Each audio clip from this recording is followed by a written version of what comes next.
अस्सलाम वालेकुम, आप देख रहे हैं मेरा चैनल रहमान रईस। आज हमारे पास होंडा एक्टिव मौजूद है, जिसको जब हमने स्कैनर लगाया तो इसके अंदर कोड आ रहा था P0301 और नंबर 1 का सिलेंडर मिसफायर दे रहा था। तो इसका ये वाला टैपर जो उनसे था वो टाइट था।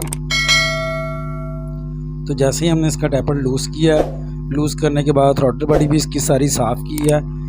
साफ़ करने के बाद जब हमने गाड़ी को स्टार्ट किया तो स्टार्ट होने के बाद गाड़ी जो सी है वो माशाल्लाह बिल्कुल क्लीन हो गई थी। अगर आपको हमारी वीडियो अच्छी लगे तो हमारे चैनल को सब्सक्राइब करें, बेल आइकन का बटन दबाएं।